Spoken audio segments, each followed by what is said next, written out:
What are you doing, Joe? You should say something about the video. Soon, okay, what we're doing, instead of having our intro that you've been watching, we're going to spoof each movie. Give you a 30-second trailer to our spoof in the beginning of the review. If you like it, like it. And if you want to see the full thing that we make, subscribe to us, and we'll have a playlist just for you guys that lets you watch all of our spoofs that we make.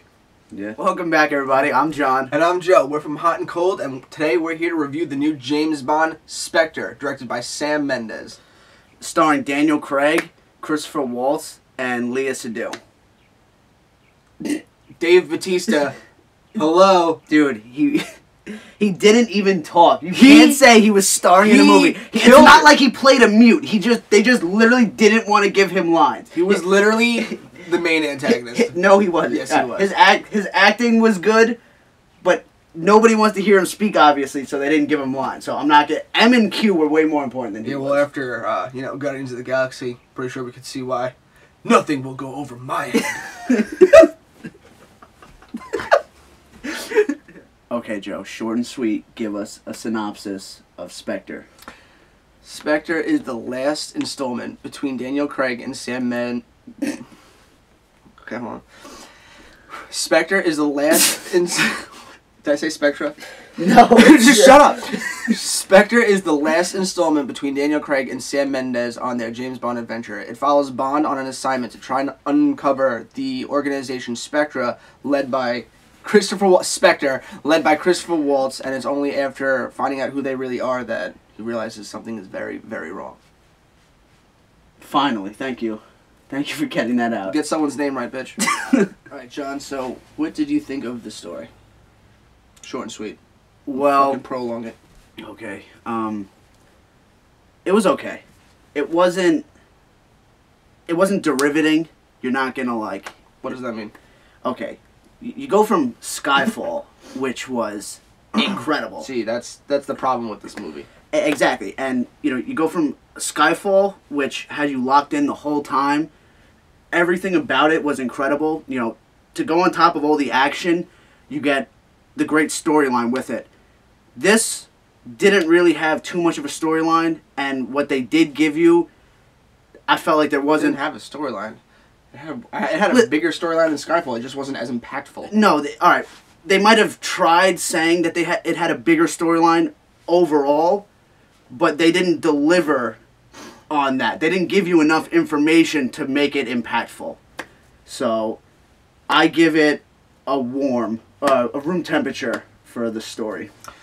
Okay, I don't think that the story was bad. I think what happened was people saw Skyfall and was blown away by it, and they had their expectations up, like this is the last one, it's gonna blow Skyfall out of the water, and it's not. What Sam Mendes does was he kind of brings it back to original Bond, where it's like a little bit more action over substance. It gives you that corny Bond. You get some of the gadgets back. You got that like kooky like side villain Dave Bautista that's kind of just like a tank, which doesn't speak at all. There was 20 minutes too long of a movie in this movie. They could have taken 20 minutes out and it would have been better. They could have taken away from that stupid subplot that was a complete copy of Mission Impossible, Ghost Protocol. Yeah. And it would have been, they could have focused that 20 minutes that they used on that subplot on more character development. I mean, Christopher Waltz is barely in... He's a great villain. He's fantastic. But he is barely in this movie. Dave Bautista is in this movie more than Christopher Waltz is. And Dave Bautista doesn't even say... I think he says, ow, when he gets hit one time. Yeah, they advertise that pretty bad. I mean, he's pretty, taunting, but he's in it for all of 10 minutes. Yeah, what score do you give it? I'm gonna give it a warm 2. It could have been shorter, and they could have delivered it a little bit better. So room temperature, the same thing. All right, Joe. What did you think about the characters themselves? Daniel Craig playing James Bond. He is amazing as always, but you could tell that he's getting tired. He doesn't, he can't keep up with the Bond anymore. Lea Seydoux, she is okay. I mean, she's not really the best Bond chick, but she's not the worst. I mean, she doesn't do anything incredibly standoutish. See, I thought she was so dull. She just wasn't bad. Her acting was fine. They just didn't give her enough things to do. Dave Bautista, I mean, he didn't really speak much as Mr. Hinks. He didn't speak at all. What do you mean? He didn't speak at all. But he played a very good, adversary against Bond. He was a tank. When they threw down on this train, there's a fight scene on the train. It is one of the best fight scenes I've seen filmed in a James Bond. It was very well done. And Christopher Waltz, for the little time he was on screen, he was really good. He is just such a good villain, and he's perfect at... He could just talk and not actually do anything and still scare the shit out of you. I think he deserved more time. He didn't get it, but he was good for what it was. Alright, so what score do you give it? I'm going to give it a hot. No, warm. Alright. Yeah, not the best one, the warm. Right. Yeah, I'm giving it a warm. Alright. Daniel Craig, you could tell in his acting that he didn't really want to be there. So, I mean, he came, he did what he had to do, and he delivered, you know, like he always does. Mm-hmm. But you could see in his performance that he wasn't fully committed. Léa Seydoux, I thought she was dull. She didn't really do it for me. Again, she didn't have much screen time because it was weird. They had that one chick where he offed her husband, and then at the funeral, he goes there, and the next thing you know, they're screwing. That didn't make sense to me. And then you jump into this next girl. That's a spoiler warning. Yeah.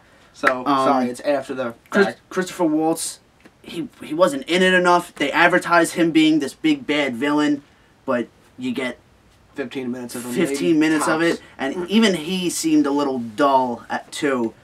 Dave Bautista, the train scene was awesome. Mm-hmm. Don't get me wrong. The train scene was definitely awesome. The whole thing with the plane. Fight scene was awesome. Yeah, the plane scene. That was cool. God. I mean, he didn't talk, so you can't really get anything from that. His movements were pretty great. He had these long fingernails. Yeah.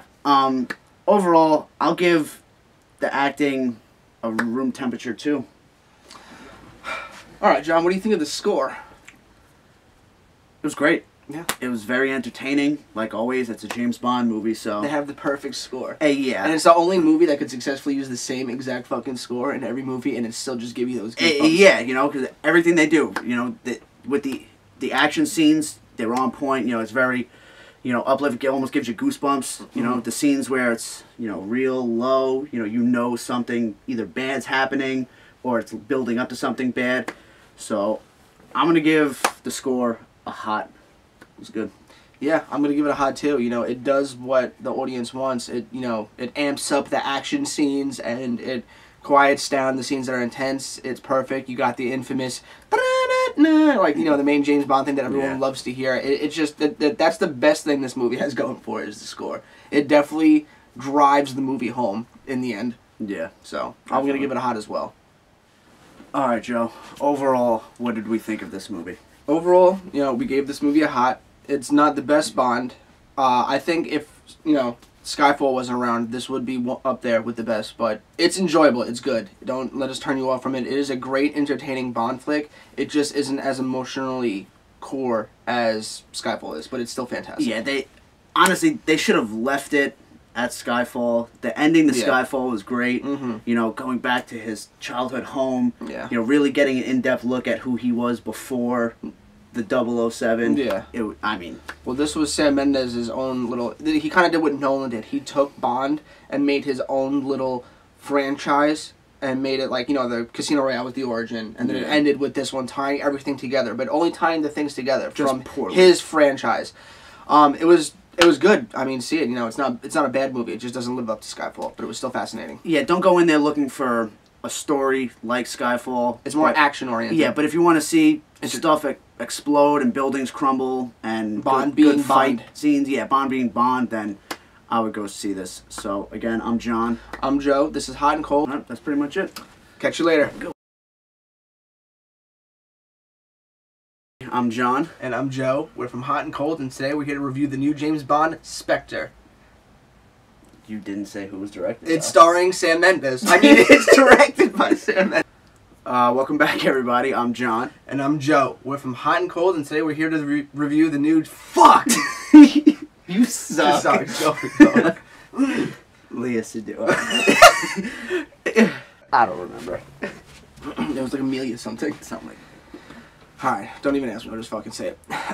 What do you mean? That the you could just... Oh, you deleted it. Right, okay, go.